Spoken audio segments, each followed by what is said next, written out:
കേരളത്തിലെ social media ലോകത്തെയും ഒപ്പം സൈബർ ലോകത്തെ നിയമവ്യവസ്ഥകളെയും ഒരേപോലെ പിടിച്ചുലച്ച ഒരു നിർണായക വാർത്തയാണ് കൊച്ചിയിൽ നിന്ന് പുറത്തുവന്നത്. വിവാദ യൂട്യൂബറും കൗമാരക്കാർക്കിടയിൽ വലിയ രീതിയിൽ സ്വാധീനം ചെലുത്തുകയും ചെയ്ത തൊപ്പി എന്നറിയപ്പെടുന്ന മുഹമ്മദ് നിഹാലിന് ഒടുവിൽ നിയമത്തിന്റെ ശക്തമായ തിരിച്ചടി. സോഷ്യൽ മീഡിയയിലൂടെ അശ്ലീല ദൃശ്യങ്ങളും സന്ദേശങ്ങളും നിരന്തരമായി പ്രദർശിപ്പിച്ചു എന്ന കേസിലാണ് മുഹമ്മദ് നിഹാലിന്റെ യൂട്യൂബ് ചാനൽ ഇപ്പോൾ പൂർണ്ണമായും നീക്കം ചെയ്തിരിക്കുന്നത്. പോലീസ് നൽകിയ അതീവ ഗുരുതരമായ റിപ്പോർട്ടിന്റെ അടിസ്ഥാനത്തിലാണ് അന്താരാഷ്ട്ര ഡിജിറ്റൽ പ്ലാറ്റ്ഫോമായ യൂട്യൂബ് ഈ ചാനലിനെതിരെ അടിയന്തര നടപടി സ്വീകരിച്ചിരിക്കുന്നത്.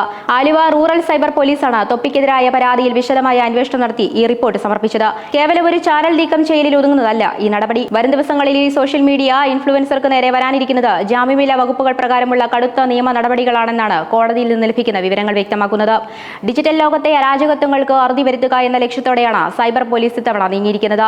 മുഹമ്മദ് നിഹാലിന്റെ മുൻകൂർ ജാമ്യാപേക്ഷയെ കോടതിയിൽ പോലീസ് ശക്തമായി എതിർക്കുകയാണ് ഉണ്ടായത്. എറണാകുളം സെഷൻസ് കോടതിയിലാണ് ആലുവ റൂറൽ സൈബർ പോലീസ് ഇത് സംബന്ധിച്ച വിശദമായ റിപ്പോർട്ട് നൽകിയത്. ലഹരിമരുന്ന് ഉപയോഗം, അശ്ലീല പ്രചാരണം, പോക്സോ കേസുകൾ, ലൈംഗിക ചൂഷണം തുടങ്ങിയ ആരോപണങ്ങളാണ് തൊപ്പിക്കും സുഹൃത്തുക്കൾക്കുമെതിരെ ഉയർന്നത്. അഡ്വക്കേറ്റ് ശ്രീജിത്ത് പെരുമനയുടെ പരാതിയിൽ DGP റവാഡ ചന്ദ്രശേഖറായിരുന്നു അന്വേഷണത്തിന് ഉത്തരവിട്ടത്. പ്രതി ചെയ്തത് അതീവ ഗുരുതര സ്വഭാവമുള്ള കുറ്റകൃത്യങ്ങൾ. യാതൊരു കാരണവശാലും പ്രതിക്ക് മുൻകൂർ ജാമ്യം അനുവദിക്കരുത്. സമൂഹത്തിലെ ലക്ഷക്കണക്കിന് വരുന്ന കുട്ടികളെയും യുവാക്കളെയും തെറ്റായ വഴിയിലേക്ക് നയിക്കാൻ പ്രതിയുടെ ഉള്ളടക്കങ്ങൾ കാരണമായി.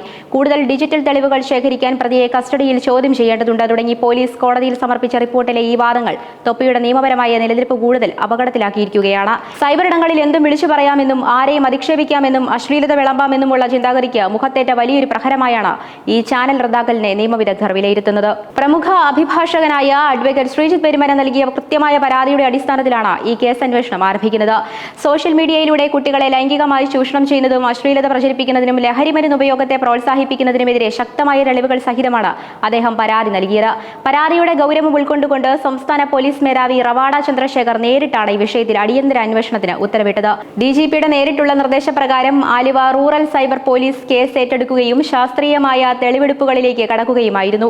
തൊപ്പിക്കും അദ്ദേഹത്തിന്റെ സുഹൃത്തുക്കൾക്കുമെതിരെ ഉയർന്നിട്ടുള്ള ആരോപണങ്ങൾ കേവലം അശ്ലീല വാക്കുകൾ പറയുന്നതിൽ മാത്രം ഒതുങ്ങുന്നതല്ല, മറിച്ച് സമൂഹത്തിന്റെ അടിത്തറയെ തന്നെ ബാധിക്കുന്ന ഗുരുതരമായ കുറ്റകൃത്യങ്ങളാണ് ഇവരുടെ മേൽ ചുമത്തപ്പെട്ടിട്ടുള്ളത്. യൂട്യൂബ് ലൈവുകളിലൂടെയും വീഡിയോകളിലൂടെയും പ്രായപൂർത്തിയാകാത്ത കുട്ടികൾ ഉൾപ്പെടെ കാണുന്ന രീതിയിൽ ലൈംഗിക ചുവയുള്ളതും അശ്ലീലവുമായ ദൃശ്യങ്ങളും സംഭാഷണങ്ങളും സംപ്രേഷണം ചെയ്തു. ലഹരി വസ്തുക്കളുടെ ഉപയോഗത്തെ സാധാരണവൽക്കരിക്കുന്ന രീതിയിലുള്ള ഉള്ളടക്കങ്ങൾ നിർമ്മിക്കുകയും പ്രചരിപ്പിക്കുകയും ചെയ്തു. കുട്ടികൾക്കെതിരെയുള്ള ലൈംഗിക അതിക്രമങ്ങൾ, കുട്ടികളെ അശ്ലീല ദൃശ്യങ്ങൾ കാണിക്കൽ പ്രേരിപ്പിക്കുക, സൈബർ ഇടങ്ങളിൽ കുട്ടികളെ ലൈംഗികമായി ചൂഷണം ചെയ്യുക തുടങ്ങിയ അതീവ ഗുരുതരമായ വകുപ്പുകൾ. ഡിജിറ്റൽ മാധ്യമങ്ങളെ ദുരുപയോഗം ചെയ്തുകൊണ്ട് വ്യക്തികളെ ബ്ലാക്ക്മെയിൽ ചെയ്യാനും ലൈംഗിക ചുവയോടെ സമീപിക്കാനും ശ്രമിച്ചുവെന്ന ആരോപണമുണ്ട്. കേരളത്തിലെ സ്കൂൾ കുട്ടികൾക്കിടയിലും കൗമാരക്കാർക്കിടയിലും തൊപ്പി എന്ന പേരുണ്ടാക്കിയ സ്വാധീനം ചെറുതല്ല. കുട്ടികളുടെ ചിന്താഗതികളെയും ഭാഷയെയും പെരുമാറ്റ രീതികളെയും വികലമാക്കുന്ന രീതിയിലുള്ള തരം താഴ്ന്ന സൈബർ സംസ്കാരമാണ് ഇയാൾ വളർത്തിയെടുത്തത് എന്നാണ് മാതാപിതാക്കളും അധ്യാപകരും ഒരുപോലെ പരാതിപ്പെടുന്നത്.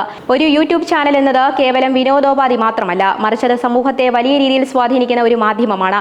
അവിടെ ഉത്തരവാദിത്തമില്ലാതെ പെരുമാറുന്നവർക്ക് നിയമം നൽകുന്ന ശക്തമായ മുന്നറിയിപ്പാണ് ഈ നടപടി. മുഹമ്മദ് നിഹാലിന്റെ യൂട്യൂബ് ചാനൽ നീക്കം ചെയ്തതിലൂടെ ഗൂഗിളും യൂട്യൂബും തങ്ങളുടെ കമ്മ്യൂണിറ്റി ഗൈഡ് ലൈനുകൾ ലംഘിക്കുന്നവർക്കെതിരെ വിട്ടുവീഴ്ചയില്ലാത്ത നിലപാടാണ് സ്വീകരിക്കുന്നത് എന്ന് വീണ്ടും തെളിയിച്ചിരിക്കുകയാണ്.